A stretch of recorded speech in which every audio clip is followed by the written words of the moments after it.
Stage पर रोशनी अभी भी हल्की हल्की टिमटिमा रही थी। कायरा मुस्कुराती धीरे धीरे सीढ़ियों से उतरने लगी थी। उसके कानों में अभी भी सिद्धार्थ के साथ गाय गाने की धुन गूंज रही थी, जैसे उसकी नसों में कोई मीठी लय घुल गई हो। भीड़ हल्की हल्की बिखर रही थी, लेकिन तभी उस पूरे हॉल में एक आवाज गूंजी, गहरी, मोहक और अजीब सी, खींच लिए जाने वाली। मिसेस सिद्धार्थ ओबराय, जरा सुनिए, ये जरा सुनिए। इतना सधा हुआ, इतना रूमानी था कि जैसे किसी ने उसकी रूह को छू लिया हो। कायरा के कदम वहीं ठिठक गए। उसका दायां पैर आगे बढ़ने ही वाला था, लेकिन मानो फर्श ने कह दिया हो, रुक जाओ कायरा, ये पल तुम्हारा है। उसने सिर हल्का सा थोड़ा मोड़ा, और वहां रोशनी की धार में खड़ा सिद्धार्थ, माइक उसके होंठों के करीब था, लेकिन उसकी आंखें, वो तो सिर्फ कायरा को देख रही थी। गोल्डन स्पॉटलाइट उसके काले सूट पर गिर रही थी, और उसकी आंखों में वो चुपचाप बोलता प्यार चमक रहा था, जिसे शब्दों की जरूरत ही नहीं थी। सारी भीड़ अचानक शांत हो गई, यहाँ तक कि पीछे चल रहा हल्का बैकग्राउंड म्यूजिक भी जैसे खामोश हो गया हो। बस एक सन्नाटा, और उस सन्नाटे में सिद्धार्थ की अगली पंक्ति, क्यों ना इस पल को और यादगार बनाया जाए। कायरा की सांसें अटक गईं। दिल जैसे एक पल को रुककर बोला हो, क्या कहने वाले हैं आप। सिद्धार्थ की आवाज और भी गहरी हो गई, जैसे हर शब्द सीधा दिल में उतर रहा हो। मुझे अच्छे से याद है, आपको डांस का बहुत शौक है। क्यों ना एक बार आप अपने मासूम से पतिदेव के साथ डांस करना चाहेंगी। उसके बोलने के अंदाज में कोई नाटकीयता नहीं थी, कोई दिखावा नहीं, बस एक ऐसी सच्चाई थी जो कमरे की हर हवा में घुल चुकी थी। भीड़ में हल्की सी हंसी और मीठी मुस्कानें फैल गईं। हर एम्प्लाई, हर गेस्ट, यहाँ तक कि कैमरा पकड़े मीडिया क्रू भी एक दूसरे की तरफ देखकर मुस्कुरा रहा था। ये दोनों कुछ अलग ही हैं। कायरा के होंठों पर भी हल्की सी मुस्कान आ गई, लेकिन उसके मन के अंदर, अरे वहां तो पूरा तांडव चल रहा था। सिद्धार्थ जी, कह क्यों नहीं देते कि मोहब्बत हो गई है मुझसे। इतना तो महसूस कर ही रहे होंगे। पर कोई बात नहीं, हम भी आपको ऐसे ही आसानी से नहीं मानेंगे। जितना आपने हमें तड़पाया है, उतना ही हम भी आपको तड़पाएंगे। उसने गहरी सांस ली, खुद को संभाला, और चेहरे पर एक प्यारी सी, लेकिन थोड़ी शरारती मुस्कान सजाई। धीरे धीरे वो फिर से स्टेज की तरफ मुड़ी, जैसे उसके कदम खुद ब खुद वापस लौटना चाह रहे हों। सिद्धार्थ ने उसे आते देखा, उसकी आंखों में हल्की सी चमक आ गई, और वो सीधा एक घुटने पर बैठ गया, जैसे दुनिया के सामने बिना एक शब्द कहे उसने अपना सब कुछ पेश कर दिया हो। उसका एक हाथ आगे बढ़ा, हथेली ऊपर की तरफ, जैसे कह रहा हो, आओ और इस पल को मेरा बना दो। उसकी नजरें झुकी हुई थीं, लेकिन उसकी सांसें बस कायरा की मौजूदगी को महसूस कर रही थीं। कायरा के दिल की धड़कनें तेज होने लगीं। उसके कानों में अपना ही हार्ट बीट सुनाई दे रहा था। कुछ पल तक उसने बस सिद्धार्थ के हाथ को देखा, मजबूत, सदा हुआ, और फिर भी एक अजीब सी मासूमियत से भरा। भीड़ में किसी ने धीरे से फुसफुसाया, वाह, ये तो मूवी वाला सीन हो गया। तो किसी ने कहा, हाउ रोमांटिक, कितने प्यारे हैं ये दोनों। काश एक ऐसा रोमांटिक पल हमारी लाइफ में भी आ जाए। कुछ पलों की चुप्पी के बाद कायरा ने आखिरकार अपना नाजुक सा हाथ उसके हाथ पर रख दिया। जैसे उसकी उंगलियों ने सिद्धार्थ की हथेली को छुआ, दोनों के बीच से एक गर्म लहर गुजरी। सिद्धार्थ ने हल्के से सिर उठाया और सीधा उसकी आंखों में देखा। वो नजरें न किसी वादे से भरी थी, न किसी कसमें खाने वाली गंभीरता से, बस एक सच्चाई थी, तुम हो, और बस तुम ही काफी हो। सिद्धार्थ धीरे धीरे खड़ा हुआ, उसका हाथ थामे हुए। मीडिया वालों के कैमरे की फ्लैश लाइट चारों तरफ चमकने लगी। हर एक लेंस इस एक फ्रेम को कैद करना चाह रहा था। कर्मचारी तालियां बजा रहे थे, कोई अपने फोन पर वीडियो रिकॉर्ड कर रहा था, तो कोई लाइव स्ट्रीम में चैट में लिख रहा था, ओबराय कपिल गोल्स। डीजे ने तुरंत एक सॉफ्ट रोमांटिक ट्रैक प्ले कर दिया। लाइट्स थोड़ी और डिम हुई, और स्पॉटलाइट अब सिर्फ दोनों पर टिक गई। सिद्धार्थ ने उसका हाथ अपने हाथ में रखते हुए दूसरे हाथ से उसकी कमर को हल्के से थामा। कायरा ने भी उसके कंधे पर अपनी उंगलियां टिकाई। गाने के बोल, जन्म जन्म जन्म साथ चलना यूं ही, कसम तुम्हें कसम आके मिलना यहीं। पहली बीट के साथ सिद्धार्थ ने कायरा को करीब खींच लिया। उसकी कमर पर उसकी उंगलियों का स्पर्श जैसे एक अदृश्य धुन बजा रहा था, जो सिर्फ वो दोनों सुन पा रहे थे। कायरा ने अपनी पलकें झुका ली, लेकिन उसके गालों की हल्की गुलाबी आभा सिद्धार्थ की नजरों से छुप न सकी। उसके कदम धीरे धीरे आगे पीछे बिल्कुल गाने की रिद्म पर चल रहे थे। सिद्धार्थ की पकड़ में एक सुकून था, एक सुरक्षा थी, और एक अनकहा इकरार भी। सिद्धार्थ ने कायरा को हल्के से अपनी बाहों में घुमाया। जैसे ही वो दोबारा उसकी बाहों में आई, सिद्धार्थ का चेहरा उसके करीब था, इतना करीब कि उनकी सांसें आपस में मिल रही थीं। कायरा ने एक पल को उसकी आंखों में देखा और उस नज़र में उसे अपना पूरा अतीत और भविष्य दिख गया। कायरा ने सिद्धार्थ के कंधे पर हाथ रखे हुए होंठ हिलाए, गाने के बोल गाते हुए, तेरी बाहों में है मेरे दोनों जहां, तू रहे जिधर मेरी जन्नत बही। अब डांस में थोड़ी तेजी आ चुकी थी। सिद्धार्थ ने उसे एक बार फिर घुमाया, लेकिन इस बार अपनी ओर खींचते हुए उसकी कमर पकड़ ली और उसका चेहरा अपने कंधे के पास ले आया। कायरा का सिर हल्के से उसके कंधे पर टिक गया। गाने की हर बीट पर उसके कदम साथ चल रहे थे, कोई भी मिस नहीं। भीड़ जैसे सांस रोके देख रही थी। तलब तलब तलब बस तेरी है मुझे, नसों में तू नशा बन के घुलना यूं ही, मेरी मोहब्बत का करना तू हक ये अदा, मेरी होके हमेशा ही रहना, कभी ना कहना अलविदा। हर तरफ से तालियों की गूंज, लेकिन इतनी हल्की कि गाने की मिठास पर हावी ना हो। सिद्धार्थ ने कायरा का हाथ पकड़कर उसे ऊपर उठाया। वो थोड़ी सी हवा में झुकी और जब नीचे उतरी तो सिद्धार्थ ने बिना उसके हाथ छोड़े उसे अपने बिल्कुल करीब कर लिया। उनके बीच अब कोई फासला नहीं था। कायरा की सांसें तेज थीं और सिद्धार्थ की नजरें उसकी आंखों में गहराई से टिकी हुई थीं। यह नज़र सिर्फ प्यार का नहीं था, यह नज़र एक वादा था कि मैं हमेशा तुम्हारे साथ रहूंगा। जैसे ही आखिरी सुर खत्म हुआ, सिद्धार्थ ने कायरा को हल्के से उठाकर घुमा दिया और फिर उसे अपनी बाहों में थाम लिया। कायरा की आंखें बंद थीं, चेहरा उसके सीने से सटा था और होठों पर एक संतुष्ट मुस्कान थी। गाना खत्म होते ही हॉल तालियों और चेयरिंग से गूंज उठा। किसी ने सीटी बजाई, किसी ने जोर से बू बू किया। हूटिंग से कायरा और सिद्धार्थ को होश आया। कुछ लोग मोबाइल से रिकॉर्ड कर रहे थे और सोशल मीडिया पर लाइव भी कर रहे थे। एक कोने में कुछ एम्प्लॉय फुसफुसा रहे थे, ये दोनों ने तो बॉलीवुड को भी फेल कर दिया। फर्क इतना है, वो लोग एक्ट करते हैं, ये दोनों असली में महसूस कर रहे हैं। सिद्धार्थ ने भीड़ की तरफ हल्की झुककर अभिवादन किया, लेकिन उसकी नज़र अब भी कायरा से हट नहीं रही थी। कायरा ने भी उसकी ओर देखकर धीमे से मुस्कुराया, एक मुस्कान जो सिर्फ उसके लिए थी। हॉल की रोशनियां अब हल्की हो चुकी थी, लेकिन पार्टी का माहौल अब भी गर्म था।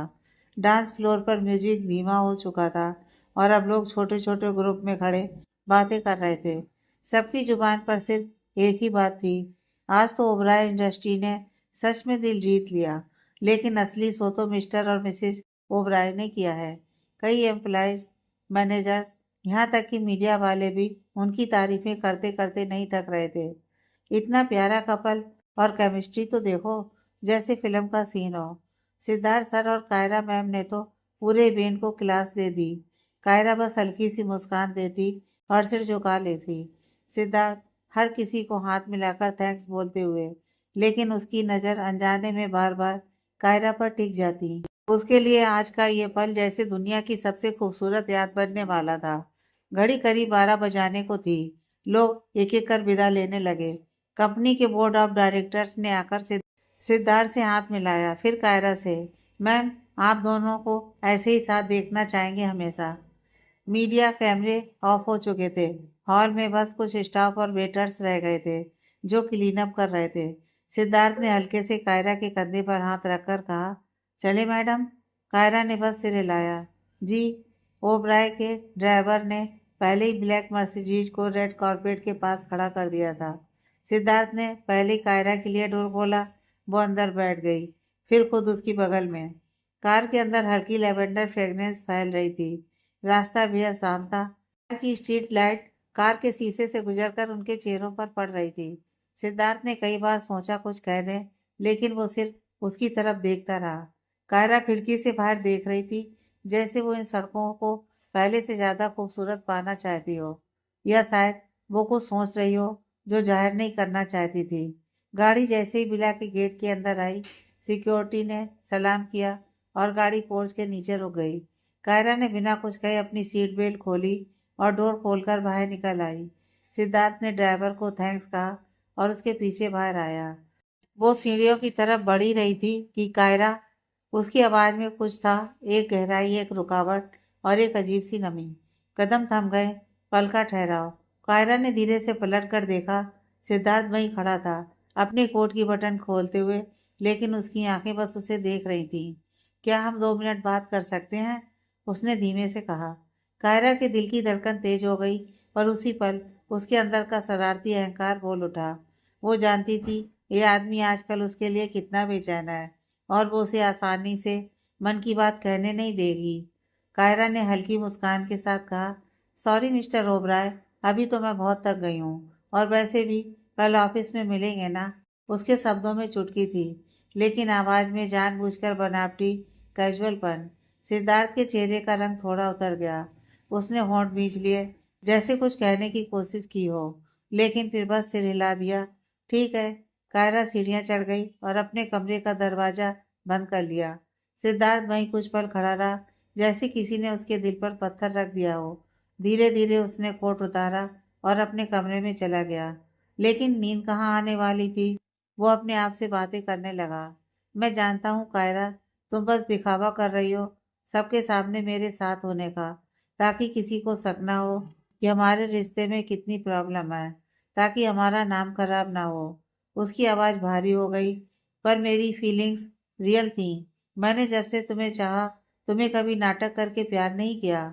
मैं तुम्हें खुद से दूर जाते नहीं देख सकता, पर मैं कुछ कर भी नहीं सकता। शायद मैं तुम्हारे लायक नहीं हूँ। उसकी आंखों में हल्की नमी थी और गला रुन चुका था। छत पर चांद के साथ कुछ देर बाद वो बालकनी से होते हुए छत पर आ गया। रात का आसमान बेहद साफ था, चांद पूरी तरह गोल और चमकदार। वो रेलिंग पर हाथ रखकर ऊपर देखने लगा। कायरा, नाम उसके होठों से अनजाने में निकल गया। चांदनी में उसे कायरा का मुस्कुराता चेहरा दिखा। वो काली ड्रेस में डांस फ्लोर पर उसकी बाहों में वो हंसी जो सिर्फ उसकी यादों में थी।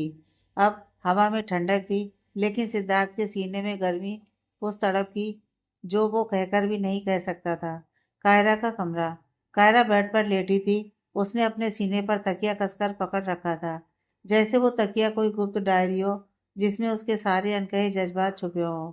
बाल ढीले ढाले खुले थे, जो उसके कंधों पर फैलकर उसकी नाइटी के सिल्क फैब्रिक से टकरा रहे थे। उसकी आंखों में अब भी रात का वही डांस फ्लोर घूम रहा था। वो पल जब सिद्धार्थ ने बिना एक पल गंवाए उसकी कमर थाम ली थी। उसकी उंगलियों की हल्की सी पकड़ ने जैसे उसकी पूरी सांसें रोक दी थी। और फिर वो नजरें, कायरा की पलकों के सामने वही नज़ारे घूम रहे थे। सिद्धार्थ का उसके करीब झुकना, उस धीमी रोशनी में उसकी आंखों का गहराना, जैसे उनमें कोई अनकहा बाधा चमक रहा हो। जब उसकी नजरें मिली थीं, उसे सच में लगा था कि वक्त वहीं थम गया है। उसका दिल अभी उसी पल में कैद था। और हाँ, उसके चेहरे पर उस समय जो हल्की सी लाली थी, वो अब फिर लौट आई थी। शर्म से उसने तकिए में अपना चेहरा छुपा लिया और होठों पर हाथ रख लिया। हे भगवान, ये आदमी तो मुझे पागल कर देगा, उसने मनी मन कहा। फिर एक हल्की सी शरारती मुस्कान उसके होठों पर आई। सिद्धार्थ जी का वो उतरा हुआ चेहरा, सच कहूँ तो अच्छा नहीं लगता मुझे, पर आपको तड़पाना तो बनता है। उसके मन में पुरानी यादें भी उभर आईं। आखिर बचपन से मैंने इंतजार किया है आपका ये रूप देखने का, जब मिस्टर परफेक्ट सिद्धार्थ ओबराय थोड़े बेबस, थोड़े बेचैन लगे, सिर्फ मेरे लिए। वो खुद को समझा रही थी कि ये उसका हक है। इतने सालों से जो उसने दूरी, उदासी और मिसअंडरस्टैंडिंग झेली है, उसके बाद आज उसे भी ये छोटा सा बदला लेने का मौका मिला है। लेकिन दिल के किसी कोने में ये भी सच था कि उसे उनका यूं आहत होना अच्छा नहीं लग रहा था। कायरा ने धीरे धीरे तकिए को छोड़ दिया और पीठ के बल लेट गई। कमरे में सिर्फ घड़ी की टिक टिक थी और खिड़की से आती चांदनी। उसने अपने बाल कानों के पीछे किए और छत की तरफ देखते हुए एक लंबी सांस ली। पर क्या मैं सच में उन्हें चोट पहुंचा रही हूँ, या फिर मैं सिर्फ चाहती हूँ कि वो खुलकर कहें कि हाँ, उन्हें मुझसे मोहब्बत है। यह सोचकर उसके दिल में एक अजीब सी गुदगुदी भी हुई और हल्का सा दर्द भी। आंखों के सामने फिर वही डांस का पल, उनकी नजरों का टकराना, उसकी कमर पर उनकी उंगलियों की गर्माहट। शायद मुझे इतना तड़पाना नहीं चाहिए, उसने धीरे से सोचा, लेकिन थकान और उन यादों की गर्माहट ने उसकी पलकों को भारी कर दिया। वो बिस्तर पर एक तरफ मुड़ी, तकिया गले लगाया और सिद्धार्थ की खुशबू जैसे अभी खुद में महसूस करती हुई धीरे धीरे नींद में खो गई। ओबराय विला की सुबह बाकी दिनों की तरह व्यस्त नहीं थी। रविवार था, तो पूरे घर में एक अलग सी सुस्ती और सुकून फैला हुआ था। हर बगीचे में माली पानी दे रहा था, पेड़ों की पत्तियां हवा में हिल रही थीं और दूर कहीं पक्षियों की चहचहाट एक प्यारी सी पृष्ठभूमि बना रही थी। ऊपर वाले हिस्से में बुआ जी यानी राजश्री जी के कमरे में हल्की सी रोशनी पसरी हुई थी। खिड़की के पास रखी उनकी पुरानी लकड़ी की हिलने वाली कुर्सी पर वो बैठी थी, एक हल्की सी शॉल अपने कंधे पर डाले, आंखें कहीं दूर क्षितिज पर टिकी थी। उनकी झुर्रियों में उम्र के अनुभव और ममता की रेखाएं दोनों दर्ज थीं। कमरे में एक अलमारी के ऊपर बड़ी सी फोटो फ्रेम सजी थी। एक में नन्हा सिद्धार्थ उनकी गोद में, दूसरी में पूरा परिवार किसी शादी में हंसते हुए नजर आ रहा था। तभी कमरे में किसी की दस्तक होती है, सिद्धार्थ की। सिद्धार्थ धीरे धीरे कमरे में दाखिल हुआ। दरवाजे पर कुछ पल खड़ा रहा, जैसे सोच रहा हो कि उन्हें नाराजगी से निकालने के लिए सही शब्द कैसे चुने। फिर धीरे से आगे बढ़ा और बिना कुछ कहे उनके पैरों के पास जमीन पर बैठ गया, ठीक वैसे जैसे बचपन में बैठकर उनकी कहानियां सुना करता था। उसको ऐसे देखने से बिल्कुल नहीं लग रहा था कि वो पूरे एशिया के टॉप बिजनेसमैन की लिस्ट में आता है। वो एक आम इंसान लग रहा था। कहते हैं ना कि कितनी ही बड़ी शख्सियत का आदमी क्यों ना हो, वो अपने अजीज के सामने झुक ही जाता है। बुआ जी ने एक हल्की सी नज़र उस पर डाली, फिर खिड़की से बाहर देखने लगी। उनका चुप रहना ही बता रहा था कि वो अभी भी उससे किसी बात से खफा है। सिद्धार्थ ने गहरी सांस ली और धीरे से बोला, बुई। उसके लहजे में बचपन की वही मासूमियत थी। वो आगे कहता है, माँ के बाद अगर मैंने किसी को माँ जितना प्यार किया है तो वो आप हैं। राजश्री जी के होंठ हल्के से हिले, पर उन्होंने कुछ नहीं कहा। सिद्धार्थ आगे झुक गया, उनकी आंखों में सीधा देखते हुए बोला, प्लीज बस कुछ पल मुझे समझने की कोशिश करिए। मुझे गलत मत समझिए, मैं सब ठीक कर दूंगा। बस कुछ दिन और, उसके बाद हम सब फिर से पहले जैसे खुश रहेंगे। झूले की किरकिर आवाज धीमी होते होते थम गई। बुआ जी ने उसकी तरफ नजर घुमाई और कहा, बेटा मैं तुझसे नाराज नहीं हूँ। उनकी आवाज धीमी थी, लेकिन उसमें विश्वास की गर्मी थी। मैं जानती हूँ मेरा सिद्धार्थ कभी किसी के साथ गलत नहीं कर सकता। यह सुनकर सिद्धार्थ की आंखों में हल्की नमी आ गई, लेकिन होठों पर एक अधूरी मुस्कान भी आ गई, जैसे किसी ने अंदर के बोझ को थोड़ा हल्का कर दिया हो। राजश्री जी ने एक पल उसे चुपचाप देखा, फिर बोली, बस बेटा जल्दी सब सही कर दे, कहीं देर ना हो जाए। बुई शब्द इतने सालों बाद उनके लिए जैसे किसी पुराने घाव पर मरहम था। उनकी आंखें भीग गईं। वो झुककर सिद्धार्थ को गले से लगा लेती हैं। सिद्धार्थ भी अपने हाथ उनकी पीठ पर कस लेता है। उस पल में सारे मतभेद जैसे पिघल जाते हैं। गले से हटते ही राजश्री जी ने अपनी नमी को छुपाने के लिए मुस्कान ओढ़ ली। चल बहुत दिन हो गए, आज हम अपने बहू बेटे के साथ बाहर जाएंगे घूमने। बहुत दिन से हमने तुम दोनों के साथ वक्त नहीं बिताया। सिद्धार्थ ने भौहें उठाई। बुई आज इस तरह अचानक? हाँ बेटा, अब हमें नहीं पता कल क्या हो, तो आज क्यों नहीं, उन्होंने आधा मजाक आधा गंभीर लहजे में कहा। सिद्धार्थ ने तुरंत भौहें सिकोड़ ली, जैसे उन्हें डांटने वाला हो। अगर आपको ऐसी बातें करनी है ना, तो हम कहीं भी नहीं जाएंगे। वो मुंह बनाकर एकदम बच्चों की तरह बोला। राजश्री जी हंस पड़ी और उसका चेहरा अपने दोनों हाथों में लेकर बोली, अरे पगले, मेरा वो मतलब नहीं था। मेरा मतलब ये था कि वो ओल्ड मैन आया ना यहाँ, वो मुझे ना कुछ खाने देगा और ना कुछ करने देगा।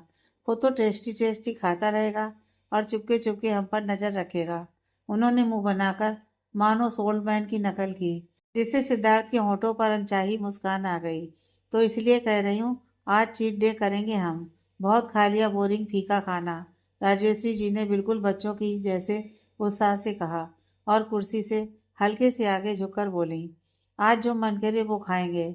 सिद्धार्थ अब हंसते हंसते बोला, बुई आप फूफा जी के लिए कह रही हैं ना? राजश्री जी ने आंखें घुमाई। और नहीं तो क्या, तू तो जानता है तेरे फूफा जी का डाइट पुलिस वाला रूप। दोनों जोर से हंस पड़े और कमरे में एकदम हल्का अपनापन भरा माहौल बन गया। सिद्धार्थ ने उनकी बात काटी, ठीक है बुई हम चलेंगे। फिर शरारत से पूछा, लेकिन एक बात बताओ, आप कमजोर क्यों हो रही हैं? कहीं डाइटिंग तो नहीं कर रही हैं? वो भी एजी के लिए? राजश्री जी ने हंसकर उसके कंधे पर हल्की सी चपत लगाई। धत पगले, अपनी बुई का मजाक बना रहा है। दोनों हंस पड़े। कमरे का माहौल एकदम हल्का हो गया। बाहर खिड़की से आती हवा उनके चेहरों को छू रही थी और पत्तों की सरसराहट जैसी कह रही थी कि आज का दिन कुछ अच्छा लेकर आएगा। लेकिन कोई था जो छुपकर उनकी बातें सुन रहा था। लेकिन अंदर सिद्धार्थ और बुआ जी को इस बात का अंदाजा नहीं था कि कमरे के बाहर दरवाजे के ठीक पास कोई खड़ा है। एक लंबा सा साया जिसने चुपचाप ये पूरी बातचीत सुन ली थी। वो शख्स आधा खुला दरवाजा पकड़कर थोड़ी देर और रुका, मानो हर लफ्ज को अपने दिमाग में दर्ज कर रहा हो। उसकी आंखों में हल्की सी चालाक चमक थी, होठों पर बेहद हल्की मगर खतरनाक मुस्कान।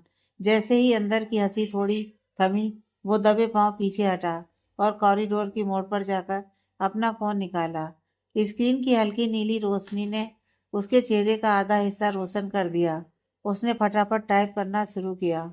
प्लान आगे बढ़ सकता है, ये लोग बाहर जा रहे हैं। भेजने से पहले वो एक पल ठहर गया, जैसे सोच रहा हो कि यह खबर किसी को कितनी खुशी या साजिश देगी। फिर उसने सेंड दबा दिया और मैसेज भेजते ही उसकी आंखों में वही चालाक चमक और गहरी हो गई। वो फोन जेब में डालकर धीमे कदमों से सीढ़ियों की तरफ बढ़ गया। पीछे सिर्फ उसके जूतों की हल्की चरमराहट रह गई और कमरे के अंदर बुई और सिद्धार्थ अभी भी हंसी मजाक में मशगूल थे, इस बात से पूरी तरह बेखबर कि उनकी छोटी सी फैमिली आउटिंग किसी की चाल का हिस्सा बनने वाली है। नीचे का माहौल, खिड़कियों से छनकर आती हल्की सुनहरी धूप फर्श पर ऐसे फैल रही थी जैसे किसी ने पीले रेशमी कपड़े की परत बिछा दी हो।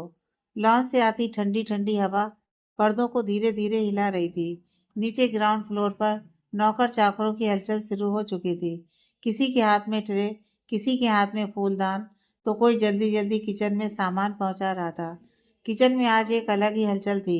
कायरा आज ब्लैक और वाइट रंग के कॉम्बिनेशन वाले रंग के सूट में, बालों को हल्के से बांधे, माथे पर छोटी सी बिंदी लगाए, सबके लिए नाश्ता तैयार कर रही थी। उसके चेहरे पर आज एक अजब सी चमक थी।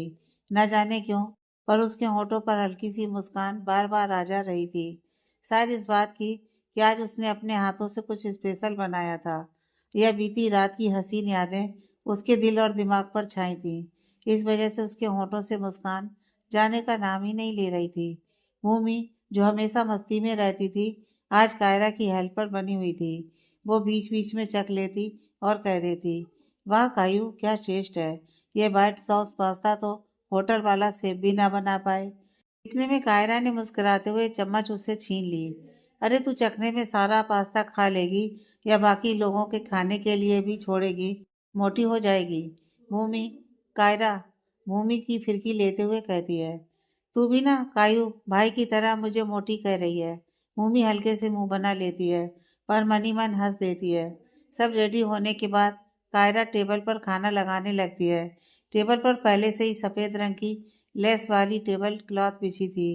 वहीं थोड़ा दूर सोफे के कोने पर मीरा बैठी थी, हाथ में मोटी सी किताब, जिसमें वह इस तरह डूबी हुई थी जैसे दुनिया में कुछ और देख ही नहीं सकती। उसके पास वाले गलीचे पर प्रिंस अपनी प्यारी स्नोबी के साथ खेल रहा था। स्नोबी पूंछ हिलाते हुए प्रिंस के हाथ से खिलौना खींचने की कोशिश कर रही थी और प्रिंस ठहाके मारकर हंस रहा था। डाइनिंग टेबल के पास कायरा हर प्लेट को बड़े प्यार से सेट कर रही थी। फॉर्क, चाकू, नैपकिन सब एकदम परफेक्ट। टेबल के बीचों बीच उसने ताजे फूलों का छोटा सा गुलदस्ता रखा, जिसकी खुशबू माहौल को और भी ताज़ा कर रही थी। भूमि एक प्लेट में टोस्ट सजा रही थी।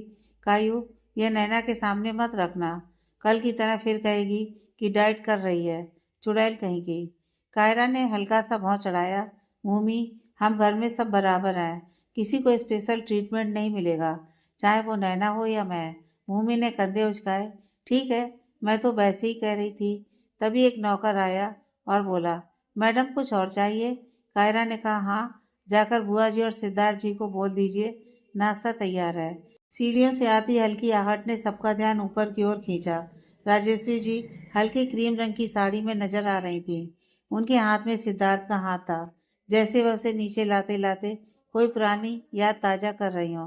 सिद्धार्थ ने कायरा की ओर देखा और हल्के से मुस्कुराया। भूमि और कायरा ने भी मुस्कान लौटाई, पर उसी वक्त सोफे पर बैठी नैना की आंखों में जैसे जलन की एक चमक आ गई। उसने अपने होंठ भींच लिए, पर तुरंत चेहरे पर नकली मुस्कान लाकर नजरें नीचे झुका दी। सिद्धार्थ ने नैना की ओर एक हल्का सा आंखों का इशारा किया, जैसे कह रहा हो, ये बस दिखावा है, असली नहीं।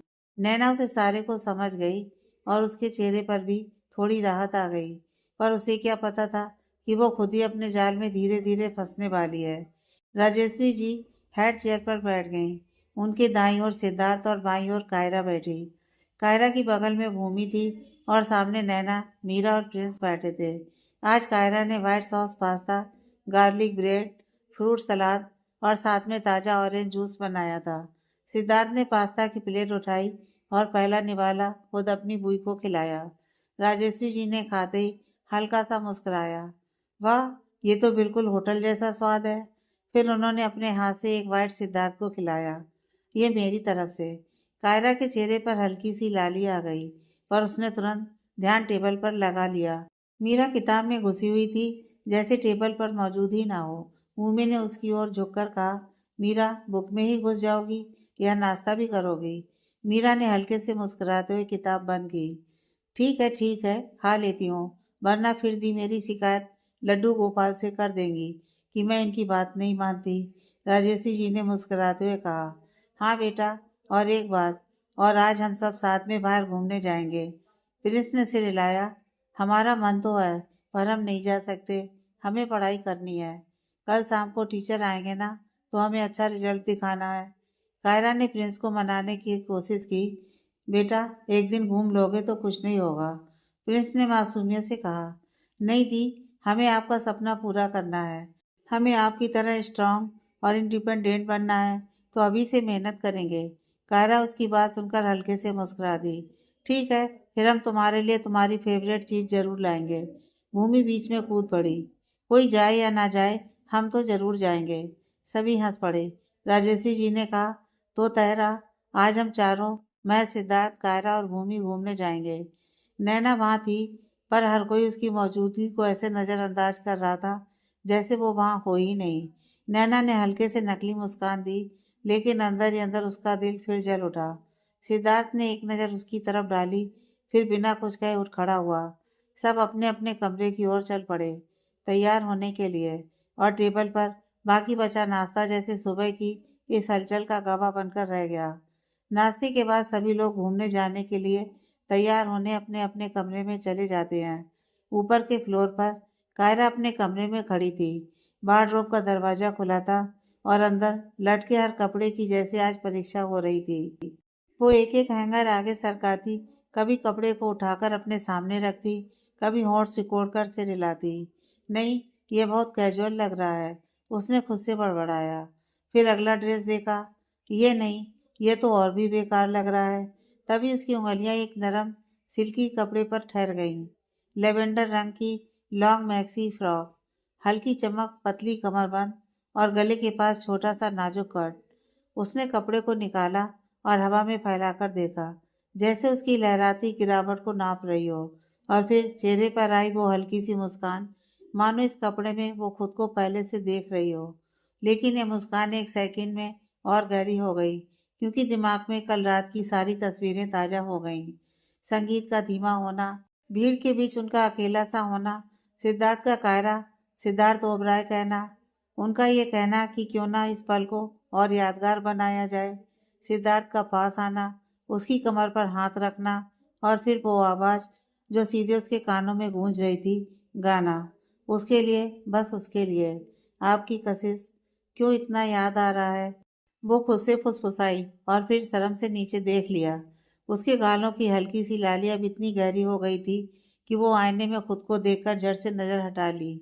उसने जल्दी से लेवेंडर फ्रॉक हाथ में ली और बाथरूम में चली गई, जैसे कहीं कोई देख ना ले उसके चेहरे का हाल। उधर सिद्धार्थ अपने कमरे में था। वो अपनी अलमारी से गहरी नीली शर्ट निकाल चुका था और उसे पहनते हुए बालों को हल्के से सेट कर रहा था। उसके चेहरे पर आज एक अजीब सा संतोष था, जैसे सब कुछ उसकी प्लानिंग के मुताबिक हो रहा हो। आईने में खुद को देखते हुए उसके होठों पर एक हल्की सी मुस्कान आ गई, लेकिन उसकी आंखों में कहीं और का दृश्य चल रहा था। कल रात का कायरा की आंखों में देखना, उसकी हल्की सी सांसों का महसूस होना, और फिर वो हंसी जो जैसे किसी ने उसके सीने के अंदर घंटियां बजा दी हों। सिद्धार्थ ने खुद को झटका। ध्यान दे, आज का दिन अच्छा निकालना है, लेकिन मुस्कान को मिटाने में नाकामयाब रहा। नीचे ड्राइंग रूम में राजश्री जी अपने पिताजी से, यानी सिद्धार्थ के दादाजी से फोन पर बात कर रही थी। हाँ बाबूजी, आपने दवाई ली ना? देखिए मैं रोज कहती हूँ और आप भूल जाते हैं। और वो जो क्रीम दी थी डॉक्टर ने उसे लगा रहे हैं ना? अरे आपकी स्किन का ख्याल रखना पड़ेगा। उनकी आवाज़ में वो अपनापन था जो दूरी को भी कम कर देता है। हाँ मैं जानती हूँ सब गड़बड़ लग रहा है, लेकिन सिद्धार्थ ने कहा है कि सब ठीक कर देगा। मुझे उस पर पूरा विश्वास है। आप फिक्र मत कीजिए, ये लड़का कभी अपनी बात से पीछे नहीं हटता। आखिर ओबराय का इकलौता वारिस है। उनकी नज़र सीढ़ियों की तरफ गई जहाँ सिद्धार्थ ऊपर किसी नौकर को हिदायत दे रहा था। उसकी आंखों में देख उन्होंने मुस्कुरा दिया, जैसे अपने ही शब्दों पर मोहर लगा दी हो। और हाँ, वो फोन में फिर से बोली, खाना टाइम से खाइए, मीठे की तरफ तो देखना भी नहीं। आपको और वो दवाइयाँ जो भेजी थी फेंकिएगा मत। आपने पिछली बार फेंक दी थी। सब पता है मुझे। आपको क्या लगता है कि हमें पता नहीं चलेगा? वो दादाजी को डांटते हुए कहती हैं। हाँ अब मैं रखती हूँ, शाम को फिर बात होगी। उन्होंने कॉल कट किया। कुर्सी पर हल्का सा पीछे झुकी और एक लंबी सांस छोड़ी। तभी ऊपर से भागती हुई भूमि आई, हाथ में छोटे छोटे डिब्बे। डार्लिंग बुआ, ये रिंग्स देखिए, मैच कर रहे हैं क्या? भूमि का बुआ जी बॉन्ड कुछ दिनों से एक दोस्त जैसा हो गया था। अरे तुम तो हमेशा ही चमकती रहती हो बेटा। राजेश्वरी जी हंस दी। आज शॉपिंग में धमाल मचाने का प्लान है क्या? भूमि ने आंख मारी। प्लान नहीं, मिशन। सीढ़ियों पर फिर कदमों की आहट हुई और इस बार पहले सिद्धार्थ, फिर उसके पीछे कायरा, लेवेंडर फ्रॉक में, खुले हल्के बाल, कानों में मोती वाले ईयरिंग्स और आंखों में वही संकोची चमक। भूमि ने बिना रुके कहा, ओ माय गॉड कायू, तू तो आज बस कमाल लग रही है। कायरा ने शर्म से उसकी ओर देखा। चुप पागल। सिद्धार्थ की नज़र एक पल के लिए बस उस पर अटक गई। बुई ने देखा पर चुप रही, बस मन में हल्का सा सुकून भर लिया। भाई ड्राइवर कार निकाल चुका था। प्रिंस और मीरा सीढ़ियों के पास आकर खड़े हो गए, लेकिन ठीक उसी वक्त ऊपर गैलरी के कोने में एक साया खड़ा था। छुप कर। उसके हाथ में मोबाइल था और वो तेजी से किसी को मैसेज टाइप कर रहा था। उसकी आंखों में घबराहट थी, जैसे वो जानता हो कि जो लिख रहा है उससे कुछ बदलने वाला है। बुआ जी कहती हैं, चलो अब सब देर हो रही है। सब लोग दरवाजे की तरफ बढ़ने ही वाले थे कि अचानक सिद्धार्थ ने जैसे कुछ याद आ जाने पर हाथ उठा दिया। अरे रुकिए, मुझे एक काम याद आ गया है। बस 5 मिनट, मैं अभी आया। सबने हैरानी से उसकी तरफ देखा, लेकिन उसने ज्यादा कुछ कहे बिना जल्दी जल्दी सीढ़ियां चढ़ ली। कदमों की आवाज जैसे ऊपर जाते जाते गायब हो गई। अपने कमरे में पहुंचते ही उसने अलमारी का एक साइड खोल दिया। हाँ, अगर वो लेवेंडर पहनी है तो हाँ, यही रहेगा परफेक्ट। उसने हैंगर से एक हल्की सी लेवेंडर शर्ट निकाली जो लगभग कायरा की ड्रेस के सेट से मैच कर रही थी। उसने जल्दी से ब्लैक पैंट निकाली और पहन ली और शर्ट के पहले 2 बटन खोलकर आईने में खुद को देखा। नहीं, कॉलर ऐसे सही रहेगा। उसने कॉलर को थोड़ा सेट किया, फिर बालों में उंगलियां फेरकर उन्हें हल्के से ऊपर की तरफ स्टाइल किया। आईने में खुद को देखते हुए हल्की सी मुस्कान आई, जैसे वो खुद ही अपने प्लान से खुश हो गया हो। अब लग रहा हूँ परफेक्ट, उसने धीमे से कहा और परफ्यूम का एक हल्का सा स्प्रे कर लिया। नीचे सब लोग खड़े थे। पहले तो सबने सोचा कि वो कुछ और काम करने गया है, लेकिन जैसे वो सीढ़ियों से नीचे उतरा, सबकी नजरें उस पर टिक गईं। लेवेंडर शर्ट और ब्लैक पैंट में दोनों का ड्रेस कोट जैसे एकदम मैच कर रहा था। भूमि ने हल्के से वाह कहा। बुई के चेहरे पर भी मुस्कान आ गई। कायरा ने जैसे ही देखा, उसके गालों पर हल्की सी लाली चढ़ गई। उसने नजरें नीचे झुका ली, लेकिन दिल के अंदर एक अजीब सी गर्माहट फैल चुकी थी। वो खुद को संयमित दिखाने की कोशिश कर रही थी, होठों पर एक छोटी सी मुस्कान ओढ़कर सबके साथ खड़ी थी, लेकिन उसकी उंगलियां धीरे धीरे ड्रेस के पल्लू जैसे किनारे से खेल रही थी, जैसे अंदर की हलचल को छुपाने का एक तरीका हो। सिद्धार्थ ने एक पल के लिए उसकी तरफ देखा और आंख मार दी। बाद में उसको एहसास हुआ कि उसने ये क्या कर दिया, और बालों पर हाथ फेरता हुआ वहां से बाहर की ओर रफू चक्कर हो गया। वहीं कायरा उसका ये अंदाज देखकर बहुत खुश थी, पर बाहर से वो जाहिर नहीं कर रही थी। बाहर लॉन में धूप की सुनहरी परतें हल्के हल्के पेड़ों की पत्तियों पर गिर रही थी। हवा में एक ठंडी सी ताजगी थी, जैसे मौसम खुद उनके लिए खुश हो। ड्राइवर ने कार के दरवाजे खोले हुए थे और बाकी सब धीरे धीरे बाहर आ रहे थे। सिद्धार्थ सबसे आगे चल रहा था और उसकी चाल में आज कुछ और ही रौब था। शायद इस वजह से कि उसकी और कायरा के कपड़ों का मेल सिर्फ रंगों का नहीं, बल्कि कुछ अनकहे एहसासों का भी था।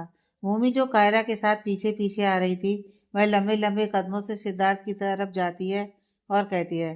भूमि ने कान में धीरे से फुसफुसाया, मैचिंग करके आना कोई नई बिजनेस स्ट्रेटेजी है या पर्सनल? सिद्धार्थ ने बस मुस्कुराकर सिर झुका लिया, जवाब नहीं दिया, लेकिन आंखों में एक छोटी सी शरारत जरूर चमक गई। कायरा पीछे चल रही थी और उसके हाथ की उंगलियां अभी ड्रेस के किनारे से खेल रही थी। वो जानती थी सिद्धार्थ ने जानबूझकर मैचिंग पहना है। वह खुद को संयमित दिखाने की इतनी कोशिश कर रही थी, मगर फिर भी उसकी मुस्कान उसकी पोल खोल रही थी। ठीक उसी वक्त ऊपर गैलरी के कोने में खड़ा वो साया, जिसने कुछ देर पहले मैसेज किया था, अब नीचे सबको देख रहा था।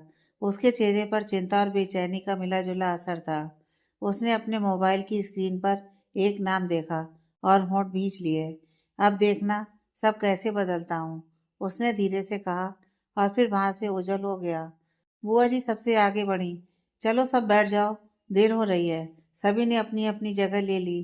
सिद्धार्थ ने आगे की सीट ली, जबकि कायरा खिड़की वाली सीट पर बैठ गई। खिड़की से आती हवा ने उसके बालों को हल्के से उड़ाया और एक लट आकर उसके होठों से टकराई। सिद्धार्थ ने एक पल को उस लट को देखने में ही न जाने कितने पल चुरा लिए। भूमि ने पीछे से छेड़ा, जीजा जी आप ड्राइवर को बोल दें एयर कंडीशनिंग चालू कर दें, वरना किसी के बाल उड़ते उड़ते। उसने जानबूझकर बात अधूरी छोड़ दी। सिद्धार्थ ने सिर्फ एक भौं ऊपर उठाकर भूमि को देखा और मुस्कुरा दिया, पर कायरा की धड़कन थोड़ी तेज हो गई। बाहर सड़कों पर कार शहर की चौड़ी सड़कों पर सरक रही थी।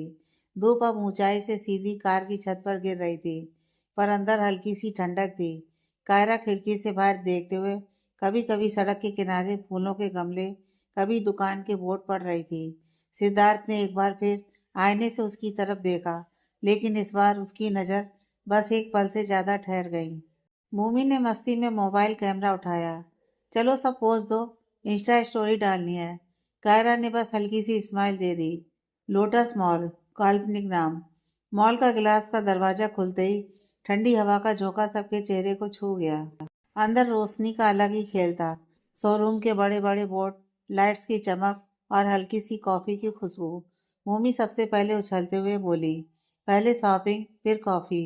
बुआ जी ने हंसते हुए कहा, पहले कॉफी फिर शॉपिंग, वरना तुम्हारी एनर्जी खत्म हो जाएगी बच्चे। सिद्धार्थ ने बीच में कहा, पहले एक काम, सब यहाँ रुक जाओ। सब चौंके। मैं 2 मिनट में आता हूँ, उसने कहा और बगल की ज्वेलरी स्टोर में चला गया। कायरा ने बस दूर से देखा, लेकिन दिल में एक हल्की सी हलचल हुई। क्या लेने गए हैं? कुछ ही देर में वो बाहर आया, हाथ में एक छोटा सा बैग। उसने बिना कुछ कहे वो बैग भूमि को थमा दिया। ये तुम्हारे लिए। भूमि ने बैग खोलकर देखा, एक खूबसूरत सिल्वर चार्म ब्रेसलेट। ओए होए जीजा जी, आज तो साली साहिबा की बड़ी परवाह हो रही है। हाँ, पर यह बहुत प्यारा है। I love it, thank you so much. लेकिन कायरा को लगा जैसे उसके दिल के किसी कोने ने धीमे से कहा, किसी और के लिए क्यों नहीं। वो तुरंत अपने दिमाग को झटकती हुई कपड़ों की दुकान की तरफ बढ़ गई।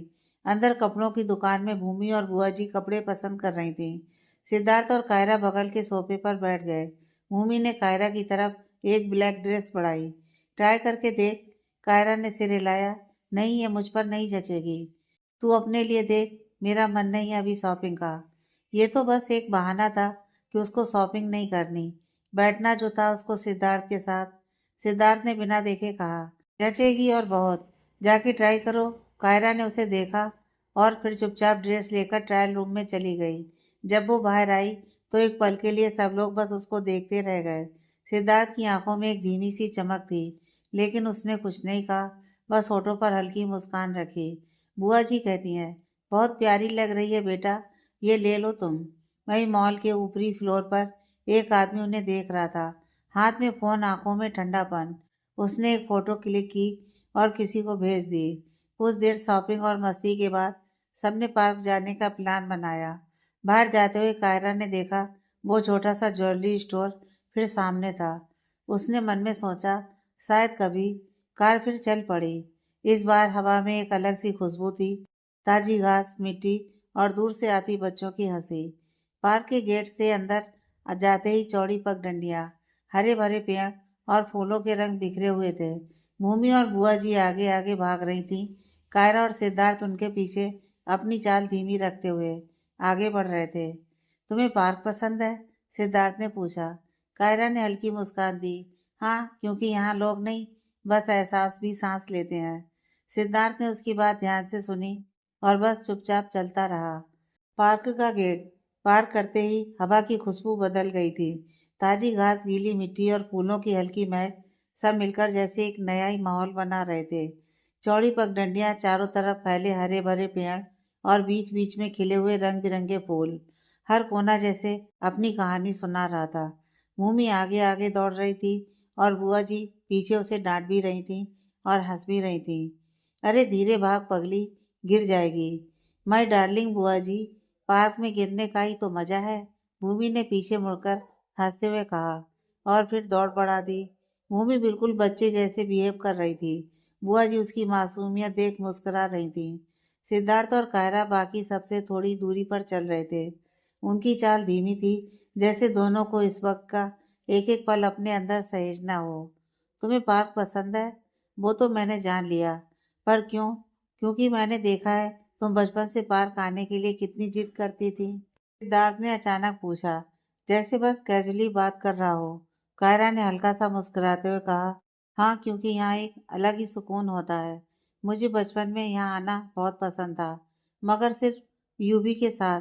कुछ अकड़ू लोग पार्क में आके भी मुंह बना के घूमते थे। कायरा युवान को लेकर उसको चिढ़ाती है जानबूझकर, क्योंकि वो जब छोटा था तो कायरा से दूर दूर रहता था, ना खेलता था।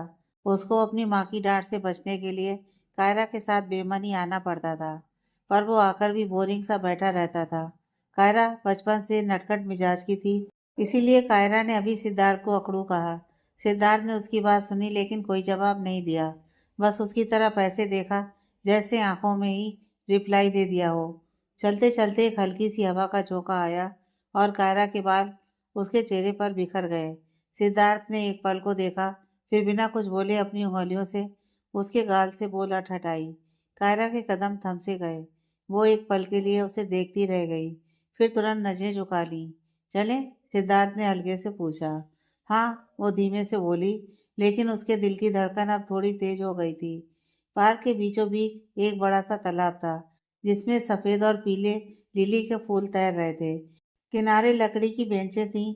चलो सब यहाँ बैठते हैं, बुआ जी ने कहा। भूमि ने कैमरा निकाला। Family picture time.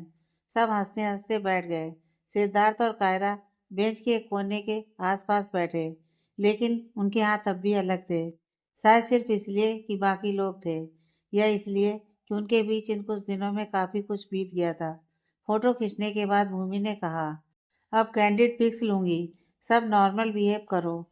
तेरी नॉर्मल डेफिनेशन ही अलग है, कायरा ने हंसकर कहा।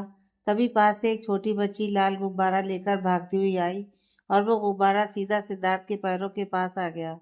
सिद्धार्थ ने झुककर गुब्बारा उठाया, लेकिन बच्ची शर्माते हुए पीछे हट गई। अरे लो, ये लो तुम्हारा गुब्बारा, सिद्धार्थ ने कहा। बच्ची हंसते हुए भाग गई, लेकिन उसी समय तालाब की दूसरी तरफ खड़ा एक आदमी उन्हें देख रहा था, भाई जो मॉल में था। इस बार उसके हाथ में फोन नहीं, बल्कि एक अखबार था, जिससे उसका चेहरा नजर नहीं आ रहा था, लेकिन उसकी आंखें अब भी हर हरकत पर गड़ी थी। भूमि ने कायरा को कोनी मारी। आजकल तू बहुत चुप रहती है, कुछ बदल गया है क्या? कायरा ने उसे घूरा। तेरा ऑब्जर्वेशन स्किल खतरनाक नहीं हो गया? आजकल कुछ ज्यादा ही नजर नहीं गड़ा रही है? भूमि हंस पड़ी। मैंने तो कब से नोटिस किया है, हमारे जीजा जी के आसपास तू वैसे बिहेव नहीं करती जैसे बाकी के साथ करती है। और कायरा की चुटकी लेते हुए कहती है, बोल दो ना जरा दिल में जो है छिपा, मैं किसी से कहूंगी नहीं। कायरा के गाल हल्के गुलाबी हो गए। उसने बस कहा, तू पागल हो गई है, चुप कर। और उठकर पास के फूलों की क्यारी देखने लगी। सिद्धार्थ भी वहीं आया। क्या ढूंढ रही हो? कुछ नहीं, बस फूल देख रही थी, कायरा ने कहा। फूल को देखकर कोई ऐसे मुस्कुराता है क्या? सिद्धार्थ ने हल्के से चिढ़ाते हुए पूछा। कायरा ने उसकी तरफ बस एक नजर डाली और बिना जवाब दिए आगे बढ़ गई। शाम होने लगी थी। आसमान में हल्के सुनहरे और नारंगी रंग घुल रहे थे। सबने वापस लौटने का फैसला किया। पार्क के गेट के पास पहुंचते पहुंचते वही आदमी धीरे धीरे उनकी तरफ आ रहा था, जैसे बस कैजुअली टहल रहा हो। अचानक उसकी टक्कर सिद्धार्थ से हो गई। ओह सॉरी, सिद्धार्थ ने तुरंत कहा और उसे संभाल लिया। आदमी हल्का सा लड़खड़ाया, फिर सीधा हो गया। उसके चेहरे पर एक अजीब सी नज़र थी जो सीधी कायरा पर टिकी हुई थी।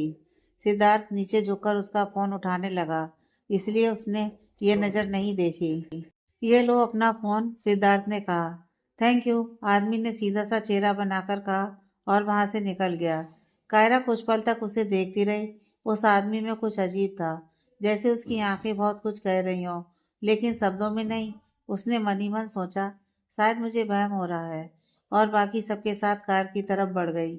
लेकिन पार्क के बाहर जाते ही वही आदमी पीछे मुड़कर एक बार फिर उन्हें देखने लगा और फोन निकालकर किसी को मैसेज टाइप करता है। सर, आपने जैसे जैसे बोला था सब मैंने कर दिया। अब आगे आप ऑर्डर दीजिए, हम आपकी खिदमत में हाजिर हैं। आप बस हुक्म करिए। इतना लिखकर वो मैसेज सेंड कर देता है। तभी उस आदमी के फ़ोन पर एक नोटिफिकेशन आई, जिसको देखकर उसके चेहरे पर खतरनाक मुस्कान आ गई। कार में सब बैठे थे। बुआ जी ने हेडफोन लगा रखे थे और पीछे टेक लगाए आंखें बंद करे पुराने गानों का लुत्फ उठा रही थी। भूमि ने मजाक उड़ाते हुए रियर व्यू मिरर में झांक कर कहा, अरे वाह, पीछे की सीट तो लग रही है जैसे किसी रोमांटिक फिल्म का सेट हो। सिद्धार्थ ने नकली गंभीरता से कहा, फिल्म का हीरो तो हूँ, अब हीरोइन तैयार है या ऑडिशन दे रही है। कायरा ने उसे घूरा। आपकी तो। इसके आगे वह कुछ बोल नहीं पाई और विंडो के बाहर देखने लगी। गाड़ी धीरे धीरे सिटी की सड़कों पर बढ़ रही थी। बाहर की स्ट्रीट लाइट्स कभी उनके चेहरे पर सुनहरी रोशनी बिखेरते, कभी अंधेरे में ढक लेते। वैसे सिद्धार्थ ने हल्की आवाज में कहा, आज का रंग मैच करने का आइडिया अच्छा था। कायरा का चेहरा फिर से लाल हो गया। कौन सा मैच? सिद्धार्थ, अरे लेवेंडर ड्रेस और मेरी शर्ट। लगता है लोग हमें देखकर सोचेंगे कि कोई कपल फोटो शूट के लिए निकले हैं। कायरा खुद को नॉर्मल दिखाकर कहती है, आप पागल हो गए हैं, कुछ भी बोले जा रहे हैं। क्या आप भूल गए हम आपसे बात नहीं करना चाहते? वह सिद्धार्थ से रूडली कहती है और मुंह फेर लेती है। सिद्धार्थ को अपनी गलती का एहसास होता है और वह नज़र झुका लेता है। अचानक गाड़ी के शीशे के पास से एक बाइक तेजी से गुजरी। कायरा का ध्यान अनजाने में उसकी तरफ गया और उसका दिल एक पल के लिए धक से रह गया। वही आदमी इस बार हेलमेट पहने था, लेकिन आंखें वही ठंडी ठंडी और टटोलती हुई। बाइक गाड़ी के साथ साथ कुछ सेकंड तक चली, फिर आगे निकल गई और ट्रैफिक में गुम हो गई। कायरा ने अपने होंठ भींच लिए। क्या हुआ? भूमि ने नोटिस किया। कुछ नहीं, बस लगा कोई जान पहचान का दिखा। तो फिर शायद गलतफहमी थी।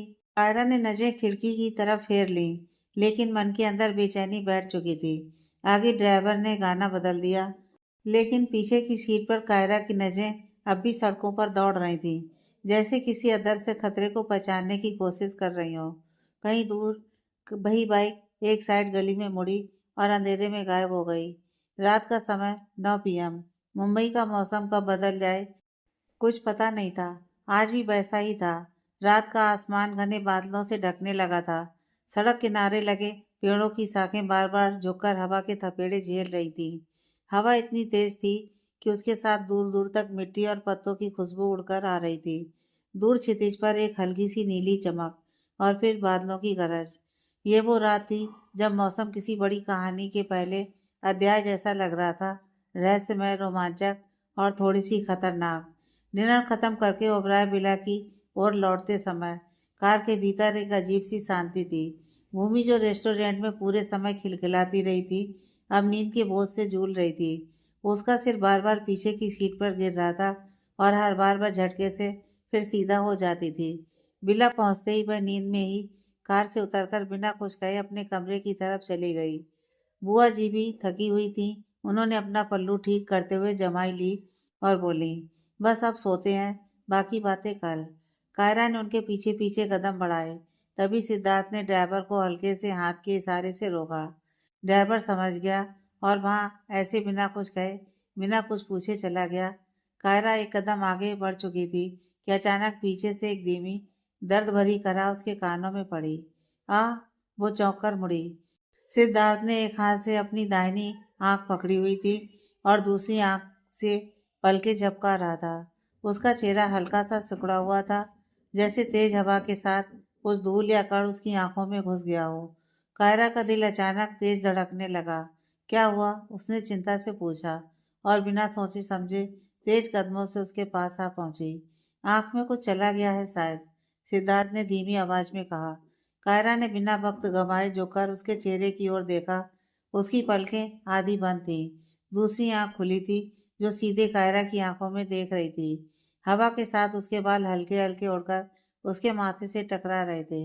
कायरा ने अपने होठों से एक धीमी सी फूंक मारी, गरम नरम हवा जो उसके चेहरे को हल्के से छू गई। सिद्धार्थ की पलकें हल्की सी कांपी, लेकिन उसकी नजरें अब भी कायरा पर टिकी थीं। बस एक सेकंड, कायरा ने फिर फूंक मारी। उसकी अपनी सांसें भी तेज हो रही थीं। वो दूरी, वो नजदीकी, दोनों ही उसे बेचैन कर रही थीं। और उसी पल उनकी आंखें मिल गईं। गहराई जो समय को रोक देती है। सिद्धार्थ की नजरें गहरी ठहरी हुई और कायरा उनमें खोती चली जा रही थी। हवा उनके चारों ओर थी। बारिश की बूंदें अब ज्यादा तेजी से गिरने लगी थी, लेकिन उस एक पल में उन्हें बस एक दूसरे का चेहरा नजर आ रहा था। अचानक सिद्धार्थ ने बिना चेतावनी के अपना हाथ बढ़ाकर कायरा की कमर थाम ली। कायरा की सांस अटक गई। सिद्धार्थ जी, उसकी आवाज कांप गई, लेकिन सिद्धार्थ बस उसे देख रहा था, बिना पलक झपकाए। उसका हाथ उसकी कमर पर मजबूती से था, जैसे छोड़ने का इरादा ही ना हो। कायरा ने महसूस किया कि उसका दिल इतनी तेजी से धड़क रहा है कि शायद सिद्धार्थ भी सुन सकता है। वो कुछ कह पाती उससे पहले ही सिद्धार्थ ने उसका हाथ पकड़ लिया मजबूती से। उसकी हथेली को अपनी उंगलियों में जकड़ते हुए उसने हल्के से उसे अपनी ओर खींचा, और अगले ही पल, जैसे किसी रोमांटिक फिल्म का सीन, उसने कायरा को धीरे से घुमाया और सीधे कार के दरवाजे के पास ला दिया। कायरा अब भी समझने की कोशिश कर रही थी कि ये सब इतनी जल्दी कैसे हो गया। उसके गाल गर्म थे, सांसें बेकाबू, और आंखें अभी उस शख्स को देख रही थीं जिसने बस एक पल में उसकी दुनिया ही हिला दी थी। वो उसे सीट पर बैठा देता है, इतनी नरमी से, जैसे कोई नाजुक चीज रख रहा हो। उसकी उंगलियां अब भी कायरा की उंगलियों को थामे थीं, और वो एक स्पर्श उसके अंदर तक उतर गया था। ये पहली बार था जब सिद्धार्थ और वो बिना किसी बहाने के इतने करीब थे। सिद्धार्थ ने कायरा को गाड़ी में बैठाया और खुद दूसरी तरफ जाकर बैठ गया। कार का इंजन चालू हुआ और अगले ही पल रफ्तार ने दोनों के बीच की चुप्पी को और गहरा कर दिया। बारिश अब तेज हो चुकी थी। शीशे पर बूंदें दौड़ रही थीं, टकरा रही थीं, और हवा के साथ अपना रास्ता बदल रही थीं। कायरा खिड़की से बाहर देख रही थी, लेकिन उसका मन बाहर के मौसम में नहीं था। वो अभी उसी एक पल में अटकी थी। वो नजरें, वो पकड़, वो एहसास जो शायद अचानक हुआ था। उसने अपनी हथेली को हल्के से देखा, जहां अभी भी उसकी उंगलियों की गर्मी महसूस हो रही थी। और उसी के साथ उसके दिल में एक सवाल, ये सब बस यूं ही था या कुछ और? ये मुझे कहाँ लेकर जा रहे हैं इस वक्त? कुछ भी हो जाए, अभी इनको और तड़पाना है। मानूंगी नहीं मैं। कायरा फिर गर्दन घुमा सिद्धार्थ की तरफ देखती है, जिसके चेहरे पर एक हल्की सी मुस्कुराहट थी। सिद्धार्थ कार में म्यूजिक चला देता है, और उस पल को बराबर टक्कर दे रहा था वो गाना, जब मैं बादल बन जाऊं तुम भी बारिश बन जाना, जो कम पड़ जाए सांसें तू मेरा दिल बन जाना। दोनों की नजरें एक पल को मिली, जिससे कायरा सकपका गई और जल्दी से अपनी नजरें बाहर पीछे छूटती रोड पर गड़ा ली। उसको ऐसे शर्माता देख सिद्धार्थ को बहुत हंसी आ रही थी, मगर वो अपनी हंसी को अपने मन में ही दबा लेता है। मगर उसके होंठ उसका साथ नहीं देते, उन पर हल्की सी मुस्कान कायम रहती है। आखिर सिद्धार्थ कायरा को इस वक्त कहाँ लेकर जा रहा था? कायरा की आंखों में सवाल थे, और होंठों पर हल्की सी मुस्कान, जैसे कहीं भीतर से उसे भरोसा था कि यह सफर किसी खास पल की ओर ले जा रहा है। ठंडी हवाओं में कार की खिड़की से उड़ते उसके बाल और साइड मिरर में दिखती उसकी झलक देखकर सिद्धार्थ के होठों पर भी एक अनजाना सुकून उतर आया। सड़क पर टिमटिमाती स्ट्रीट लाइट्स और दूर से आती हल्की सी संगीत की धुन माहौल को और भी सुहाना बना रही थी। जैसे जैसे रास्ता आगे बढ़ रहा था, वैसे वैसे कायरा का दिल भी थोड़ा तेज धड़कने लगा था। यह सिर्फ एक ड्राइव थी, या फिर कोई ऐसा सरप्राइज जो जिंदगी भर याद रहेगा? सिद्धार्थ ने स्टीयरिंग पकड़े, एक नज़र उसकी तरफ डाली, और फिर धीरे से गाड़ी की स्पीड कम कर दी, जैसे हर लम्हे को महसूस करना चाहता हो। बारिश अब तेज हो चुकी थी। कार के शीशों पर बूंदें ऐसे गिर रही थीं जैसे कोई अदृश्य उंगलियां उस पर लगातार टैप कर रही हो। सड़क पर लगे स्ट्रीट लाइट की रोशनी बूंदों से टकराकर सुनहरी चमक फैला रही थी, और हवा में मिट्टी की गीली खुशबू फैल चुकी थी। सिद्धार्थ ने एक हाथ से स्टीयरिंग पकड़ा हुआ था, दूसरे हाथ खिड़की के पास टिकाया, और बीच बीच में कायरा की तरफ देख लेता। वो चुप थी, मगर उसकी आंखें बता रही थी कि वो अभी थोड़ी देर पहले हुई उस नज़दीकी को याद कर रही है। तो चुप क्यों हो? सिद्धार्थ ने एक हल्की मुस्कान के साथ पूछा। कायरा खिड़की के बाहर देखने लगी। कुछ नहीं, मौसम अच्छा है, बस देख रही हूँ। अच्छा है? अच्छे से भी ज्यादा है। सिद्धार्थ की आवाज में एक शरारत थी। मौसम की बात कर रहे हो या अपनी? कायरा ने हल्के से ताना मारा, मगर होठों पर हल्की मुस्कान आ गई। सिद्धार्थ ने हल्का सा हंसते हुए गाड़ी का म्यूजिक बढ़ा दिया। प्लेयर से एक और पुराना रोमांटिक गाना बजने लगा। बारिश के साथ उस धुन ने जैसे कार के अंदर एक अलग ही दुनिया बना दी। तुम्हें पता है, ये गाना बारिश में सुनने का असली मजा तब आता है जब जब कायरा ने बिना उसकी तरफ देखे पूछा। जब पास में कोई हो जो सिर्फ गाना नहीं, तुम्हारे दिल की धड़कन भी सुन सके। कायरा ने पलकें झपकाई और खिड़की से बाहर देखते हुए खुद को संभालने की कोशिश की। आप तो बड़े फिल्मी निकले। पहले तो बहुत मुंह बना के घूमते थे। तुम्हारे साथ तो और भी फिल्मी हो सकता हूँ, उसने धीमे से कहा, मगर इतना कि उसकी बात कायरा ने सुन ली। गाड़ी कभी तेज होती, कभी धीमी। सड़क पर गीले पत्ते बिखरे हुए थे और टायर के नीचे उनके दबने की हल्की आवाज आ रही थी। कुछ देर की चुप्पी के बाद सिद्धार्थ ने पूछा, तुम्हें पता है मैं तुम्हें कहाँ लेकर जा रहा हूँ? कायरा ने नजरें उसके चेहरे पर डाली। पता नहीं, लेकिन इतना जरूर है कि ये कोई नॉर्मल जगह नहीं होगी। बिल्कुल, आज की रात नॉर्मल नहीं है। उसके इस जवाब के बाद कार में फिर से हल्की चुप्पी छा गई, मगर वो चुप्पी अजीब नहीं थी। वो एक इंतजार की चुप्पी थी। सड़क पर बारिश की बूंदें अब और तेज हो चुकी थीं। कभी कभी पास से कोई दूसरी गाड़ी गुजर जाती, पानी के छींटे उठते और शीशे पर बिखर जाते, मगर गाड़ी के अंदर वो दोनों जैसे अपनी दुनिया में थे।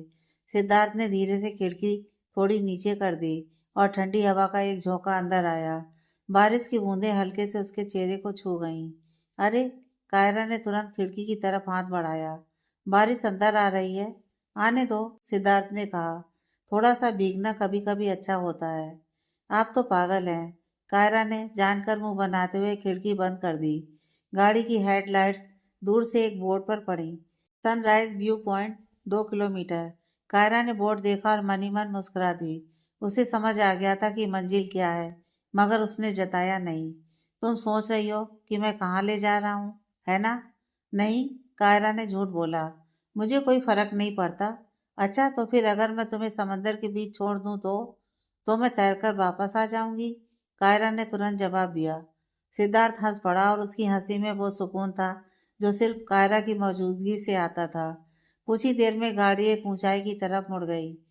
सड़क के दोनों ओर घने पेड़ थे जिनसे पानी टपक रहा था। बीच बीच में पत्तों के बीच से दूर शहर की लाइट्स झिलमिला रही थी। बस थोड़ी देर और, सिद्धार्थ ने धीरे से कहा, जैसे खुद को भी इंतजार करवा रहा हो। कायरा ने उसकी तरफ देखा, लेकिन इस बार कुछ नहीं कहा। उसके अंदर हल्की सी बेचैनी थी। ये सफर किस ओर जा रहा है? क्यों लग रहा है कि आज की रात कुछ बदलने वाली है? गाड़ी आखिरकार उस छोटे से व्यू पॉइंट के पास जाकर रुक गई। बाहर का नजारा जैसे किसी पेंटिंग से निकला हो। नीचे शहर की लाइट्स मोतियों की तरह चमक रही थीं। बीच बीच में बिजली की हल्की गड़गड़ाहट और ऊपर से लगातार बरसती बारिश। सिद्धार्थ ने इंजन बंद किया, मगर म्यूजिक चालू रहा। खिड़कियों पर बारिश की बूंदें अब और तेजी से गिर रही थीं, जैसे वो अंदर बैठे दो लोगों को बाहर आने का न्योता दे रही हों। चलो बाहर चलते हैं। कायरा ने आंखें चौड़ी कर दी। बारिश हो रही है, भीग जाऊंगी। तो? सिद्धार्थ ने मासूम बनते हुए पूछा। थोड़ा भीगने में क्या बुराई है? कायरा ने सिर हिलाया। नहीं, मुझे ठंड लग जाएगी। और अगर मैं कहूँ कि ये रात, ये बारिश तुम्हें अपने पूरे जीवन में सिर्फ एक बार मिलेगी? उसके इस गंभीर से जवाब ने कायरा को पल भर के लिए सोचने पर मजबूर कर दिया। उसने खिड़की के बाहर देखा। हवा से पेड़ हिल रहे थे। दूर शहर की लाइट्स धुंधली हो रही थी और बारिश का संगीत जैसे सब कुछ थामे हुए था। सिद्धार्थ ने बिना उसका जवाब सुने गाड़ी का दरवाजा खोल दिया और बाहर निकल गया। ठंडी हवा का तेज झोंका अंदर आ गया। अरे! कायरा ने उसे आवाज दी। पागल हो गए हैं क्या आप? हाँ, सिद्धार्थ ने मुस्कुराते हुए जवाब दिया। तुम्हारे लिए पागल। वो बारिश में खड़ा होकर दोनों हाथ फैलाकर घूमने लगा। पानी की बूंदें उसके बालों से बहकर चेहरे पर आ रही थीं और उसके चेहरे पर वो खुशी थी जो सिर्फ आज की रात का तोहफा थी। कायरा ने खिड़की से उसे देखा और होठों पर हल्की मुस्कान आ गई। आओ ना, सिद्धार्थ ने जोर से कहा। मौसम तुम्हें बुला रहा है।